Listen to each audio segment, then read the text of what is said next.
Fala pessoal, chegamos aqui para mais uma aula da nossa Escola Loucos por Jesus, onde nós vamos estudar a Palavra de Deus. Feliz demais que você está aqui comigo hoje e que nós temos o livro santo e temos o grande professor morando em nós, o Espírito de Deus. Hoje nós vamos estudar Lucas capítulo 14, nessa segunda-feira, nessa noite feliz, neste santo lugar. Eu quero que você já vá compartilhando esse vídeo, vá mandando ele aí para o povo, vai chamando as pessoas para participar, porque eu tenho certeza Deus vai falar ao nosso coração. Se tem um momento que a gente pode falar que Deus vai falar com a gente, é quando a gente vai estudar a Bíblia. Porque quando a gente vai estudar a palavra de Deus, cara, é muito bacana. Deus fala demais com a gente, só de ler, né? Ó, Deus calado é assim, ó. Deus falando é assim. Deus calado, Deus falando. Então, estamos juntos, estudando a Bíblia, já estudamos Mateus todinho, Marcos todinho, e agora já estamos aqui no meio do Evangelho de Lucas, tá bom? Amanhã, terça-feira, tem aula também 19 horas, e quarta-feira também 19 horas, contudo, entretanto, porém, as aulas de quarta-feira são somente para membros exclusivos do canal. Se você ainda não é membro do meu canal do YouTube, torne-se o mais rápido possível para você participar conosco. Então vamos lá? Lucas capítulo 14, diz assim a palavra de Deus. Certo sábado, entrando Jesus para comer na casa de um fariseu importante, observavam-no atentamente. À frente dele havia um homem doente com o corpo inchado. Jesus perguntou aos fariseus e aos peritos da lei: é permitido ou não curar no sábado? Então Jesus estava na casa de um fariseu. O que a gente entende por isso? Jesus também tentou alcançar os religiosos. Só que os caras eram, assim, já se achavam perfeitos, já se achavam santos, já se achavam completamente salvos por um simples fato, por serem filhos de Abraão. Nós somos filhos de Abraão, nós cumprimos a lei, nós não precisamos de mais nada. Ah, como eles estavam errados. Ah, como eles estavam errados. E a Bíblia diz que os fariseus e as pessoas que estavam ali estavam observando. E havia um homem ali que tinha uma doença que mantinha todo o seu corpo inchado. A Bíblia até chama essa doença de hidropsia, né? E aí, Jesus perguntou para eles: é permitido ou não curar no sábado? Em outras palavras, o sábado é mais importante do que a vida de uma pessoa, ou a vida de uma pessoa é mais importante do que o dia de sábado? Mas eles ficaram em silêncio. Eles ficaram em silêncio. Assim, tomando o homem pela mão, Jesus o curou e o mandou embora. E aí Jesus o perguntou: se um de vocês tiver um filho ou um boi, e este cair no poço no dia de sábado, não irá tirá-lo imediatamente? E eles nada puderam responder. Eles não falaram nada antes da cura, eles não falaram nada assim que Jesus curou, e não falaram nada depois que Jesus mandou o homem embora e fez o questionamento. Por quê? Porque dentro deles, eles estavam dizendo para si mesmos: isso não é certo. Isso não é certo. O sábado não deveria ser violado. Isso foi uma cura no dia de sábado. Tem gente, que é mais preocupado com o cumprimento dos pequenos rituaizinhos para Deus do que de ter uma vida realmente ligada, conectada com o Senhor. O verso 7 diz: quando ele notou como os convidados escolhiam os lugares de honra à mesa, Jesus lhe contou essa parábola. Então ele ainda estava na casa do fariseu e ele percebeu que o pessoal estava procurando os lugares mais especiais à mesa. Aí Jesus resolveu contar uma parábola. Verso 8: quando alguém o convidar para um banquete de casamento, não ocupe o lugar de honra, pois pode ser que tenha sido convidado alguém de maior honra do que você. E se for assim, aquele que convidou os dois, virá e dirá: dê o lugar a este. Então, humilhado, você precisará ocupar o lugar menos importante. Mas quando você for convidado, ocupe o lugar menos importante, de forma que quando vier o que o convidou, diga: amigo, passe para um lugar mais importante. Então você será honrado na presença de todos os convidados, pois todo o que se exalta será humilhado, e o que se humilha será exaltado. Jesus usou uma parábola para falar sobre a importância de não querer aparecer, de não querer usar os lugares mais importantes para você se mostrar. Gente, isso aqui é tão real que a gente inclusive percebe isso muitas vezes nas igrejas. Tem crente que já tem a cadeira cativa dele. Se ele chegar num culto e tiver alguém sentado na cadeira dele, ai desse crente, ai dessa pessoa que tomou o lugar de honra. O que Jesus está usando é o seguinte, está dizendo é o seguinte: use de sabedoria, senta no lugar mais simples para você correr o risco de ser honrado e colocado no lugar melhor. E não o contrário.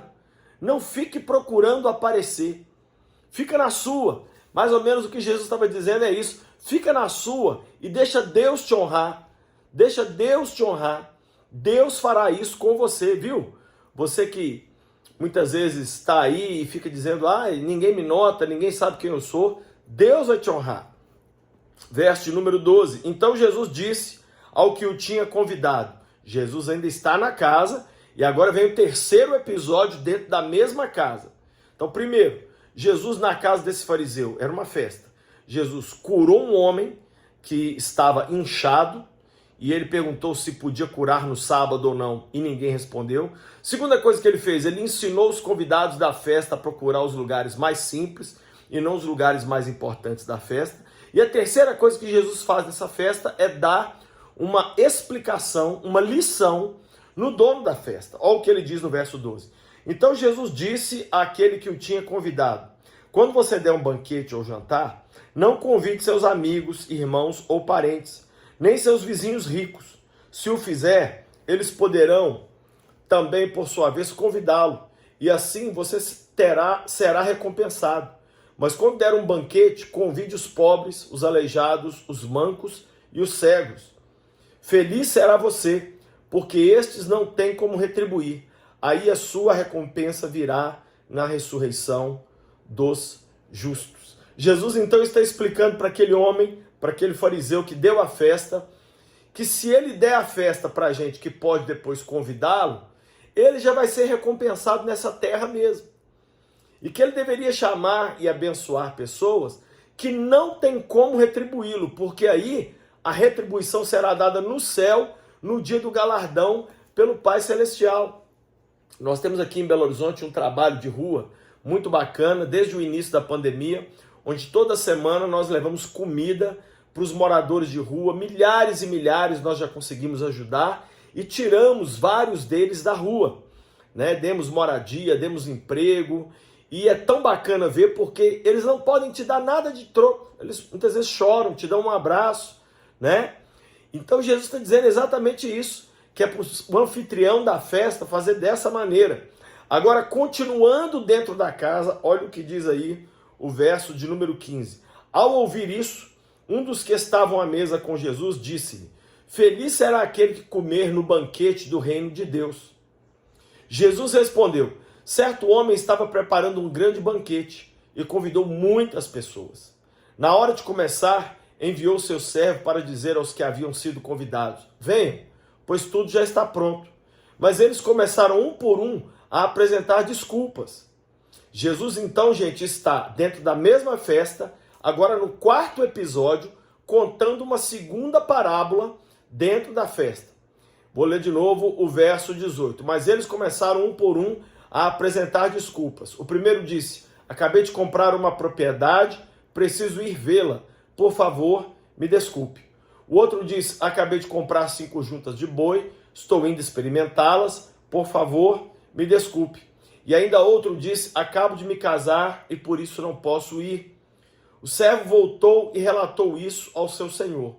Então o dono da casa irou-se e ordenou ao seu servo: vá rapidamente para as ruas e para os becos da cidade e traga os pobres e os aleijados, os cegos e os mancos.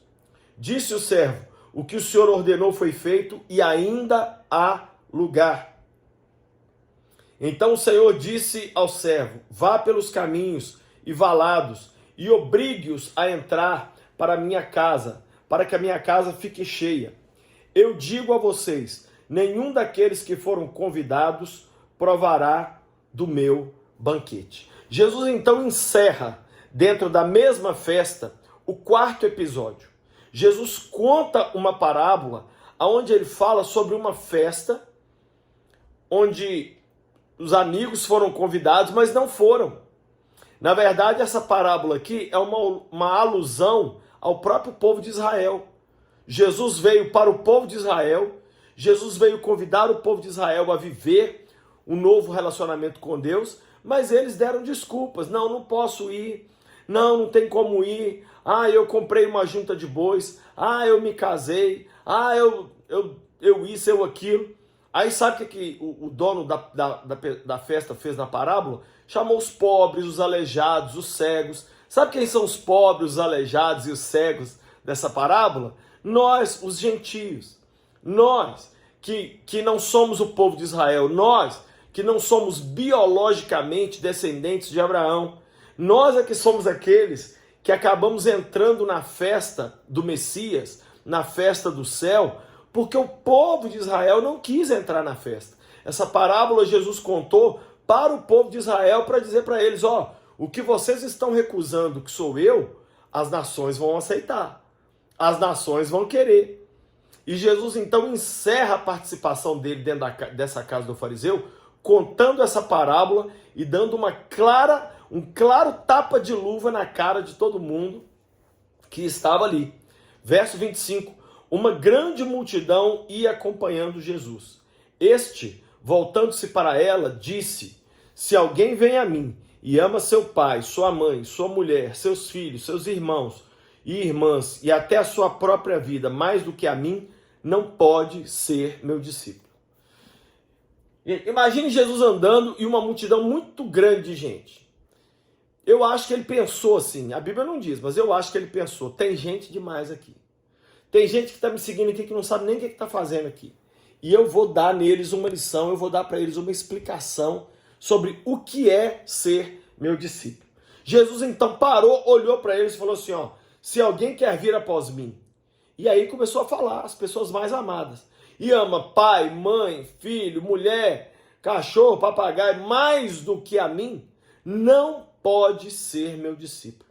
Não é que é difícil ser discípulo, não é. Não pode ser meu discípulo. Aí no verso 27 ele diz, e aquele que não carrega a sua cruz e não me segue, não pode ser meu discípulo. Não pode, né? Não é que é difícil, não. Ou seja, você precisa carregar uma cruz como seu mestre. Muitas pessoas dizem que porque Jesus carregou uma cruz, nós não temos que fazer mais nada. Mentira! O cristão tem uma cruz que tem que carregar também. Qual é essa cruz? O discipulado de Jesus. A fé cristã, que muitas vezes não é aceita por esse mundo. Então é um peso que temos que carregar. Aí Jesus diz assim, aí ele usa uma comparação, né? Como ele sempre fazia. Verso 28. Qual de vocês, se quiser construir uma torre, primeiro não se assenta e calcula primeiro para ver se tem dinheiro suficiente para completá-la? Pois se lançar o alicerce e não for capaz de terminá-la, todos que o virem rirão dele, dizendo, esse homem começou a construir e não foi capaz de terminar. Então olha bem, Jesus estava dizendo para os seus discípulos quais eram as condições para serem discípulos. Não pode amar ninguém mais do que a mim, tem que carregar a sua cruz. Em outras palavras, Jesus estava tirando os caras do mundo de fantasia e trazendo eles para o mundo real. E aí ele usa essa comparação. Quem primeiro vai construir uma torre, primeiro não faz um cálculo para ver se tem dinheiro para construir a torre. Senão ele chega no meio da torre, acaba o dinheiro e todo mundo que passar vai ficar rindo, falando, começou a construir e não conseguiu acabar. Jesus contou isso por quê? Porque ele disse, as pessoas vão rir de vocês, vão dizer, lá, disse que ia começar a seguir Jesus, começou a seguir Jesus, mas não deu conta. Parou no meio do caminho. Entrou para a faculdade e largou Jesus. Começou a namorar e largou Jesus. Veio a época de política e largou Jesus. Né? Fez amigos e começou a largar Jesus. A comparação foi feita nesse sentido. E aí o verso 31 ele faz uma segunda comparação. Olha o que ele diz. Ou qual é o rei que, pretendendo sair à guerra contra outro rei, primeiro não se assenta e pensa se com 10.000 homens é capaz de enfrentar aquele que vem contra ele com 20.000? Se não for capaz, enviará uma delegação, enquanto o outro ainda está longe, e pedirá um acordo de paz. Aí ele usa a segunda comparação. A primeira comparação é: toma cuidado para vocês não começarem a construir uma torre, não tem dinheiro para acabar, ela fica pelos meios e todo mundo vai rir de vocês. E a segunda comparação é: quem sabe você não é como um rei que está indo lutar contra um outro exército que é muito maior do que o seu. Se você fizer isso, você vai morrer. O que você tem que fazer antes? Pedir condições de paz, mandar diplomacia, tentar resolver de boca a boca antes de ir para o campo de batalha. Jesus contou esses dois exemplos para significar o seguinte: não tente ser meu discípulo se vocês não pretendem ir até o fim. Não tente caminhar comigo e deixar que eu me torne o seu mestre se vocês não têm condições de ir até o fim. Aí no verso 33, ele dá a paulada final. Olha o que ele diz para aquela multidão de discípulos. Ó, da mesma maneira, qualquer um de vocês que não renunciar a tudo o que possui, não pode ser meu discípulo. Gente, seguir Jesus não é uma brincadeira. Seguir Jesus não é: ai, eu vou, tá todo mundo indo, eu vou lá. Não é. É uma coisa que eu vou te dizer: muitos param no meio do caminho. Muitos começam a construir o discipulado e param pelo meio. Muitos começam a entrar nessa guerra de seguir a Jesus e desistem. A pandemia é prova disso. Quanta gente parou de seguir Jesus na pandemia? Quanta gente se esfriou? Quanta gente foi embora, largou Cristo? Por quê? Porque começou a caminhar com ele, mas não entendeu que não podia amar a namorada mais do que Jesus, não podia amar o seu próprio corpo mais do que Jesus, não podia amar o TikTok mais do que Jesus, né? Então os discípulos de Jesus têm que amar Jesus acima de tudo, têm que carregar a sua cruz e têm que renunciar a tudo o que possui. Abrir mão de tudo. Você abriu mão de tudo? Aí ele encerra dizendo o seguinte no verso 34: o sal é bom, mas se ele perder o sabor, como restaurá-lo? Ele continua falando para os discípulos, porque lá em Mateus capítulo 5 ele diz que nós somos o sal da terra. O que ele está dizendo é o seguinte: se você, que é o meu seguidor, que é o que dá sabor para esse mundo, se você, crente, perder o sabor, parar de me seguir, como restaurar o seu sabor? Não serve nem para o solo, nem para o adubo, é jogado fora. Em outras palavras, um cristão que não dá conta de me seguir até o fim, ele perde a sua relevância, ele perde a sua importância. E ele termina dizendo: aquele que tem ouvidos para ouvir, ouça. Ei, hoje eu quero orar com você sobre isso. Você tem sido um discípulo que leva Jesus até as últimas consequências? Ou você está na grande multidão de seguidores do oba-oba, do vamos lá, e não, eu estou aqui porque é moda ser crente agora, todo mundo é crente. Epa, minha pergunta: você ama alguém mais do que você ama Jesus? Segundo, você tem carregado a sua cruz diariamente? Terceiro, você já renunciou a tudo que você tem, a tudo que você possui para seguir o Filho de Deus? Essas são as condições para sermos discípulos do Mestre. Pai, eu abençoo cada vida que me assiste. E eu te peço que hoje, nesta aula, nesta segunda-feira, o teu poder venha sobre cada um que me assiste. Ajuda-nos, ó Pai, porque nós precisamos ser discípulos completos. E não daqueles que começam e param no meio. Não daqueles que entram numa guerra sem saber as consequências dessa guerra. Ajuda, Pai, todo mundo que está aqui assistindo, a sermos aqueles seguidores valentes, discípulos reais, que vão até o fim, que aguenta a pancada e que não para no meio do caminho. Deus nos ajuda a renunciar a tudo que possuímos para sermos teus seguidores. É a minha oração por cada um deles, por cada uma delas, em nome de Jesus.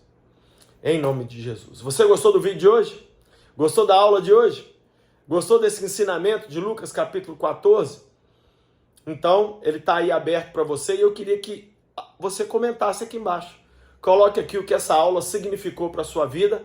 Lembrando que amanhã, terça-feira, 19 horas, temos aula, vamos estudar Lucas capítulo 15. E quarta, vamos estudar Lucas capítulo 16. Mas As aulas de das quartas-feiras são somente para membros exclusivos do canal. Torne-se membro exclusivo do nosso canal para você ter acesso a esse conteúdo exclusivo. Tem alguns livros aqui também comigo. Olha esse livro, O Homem do Céu. Gente, esse livro é extraordinário. Se você não chorar litros de emoção, eu te devolvo o dinheiro. Esse livro é maravilhoso. Tem esse livro aqui que dos meus 40 livros é o que mais vende, Tratamento de Choque. Vai abençoar muito você. Tem também esse livro aqui, Esperança em Qualquer Crise, do pastor Bill Johnson. Tem também este, Deus me chamou e agora? Como descobrir e cumprir o seu chamado. E por último tem esse livro aqui, Os Atributos de Deus. Um dos melhores livros que eu já li na vida. Todos esses livros estão lá na loja do lucinho.com.br. Tem mais de 30 tipos de Bíblia, tem muitas camisas, tem até vestido, né? Pulseirinhas, e nas compras acima de R$170, o frete é grátis para todo o Brasil. Para você também que sonha em conhecer Israel, temos 2 caravanas agora em 2023 e 2 em 2024. Isso mesmo. Então, para você conhecer o roteiro, saber as formas de pagamento, acesse agora www.viagecomlucinho.com.br, leia lá o roteiro, veja lá as formas de parcelamento para você vir conosco na melhor viagem da sua vida. Que Deus te abençoe muito e eu te aguardo amanhã, terça-feira, 19 horas, para outra aula top, top, top. E não se esqueça, seja louco por Jesus.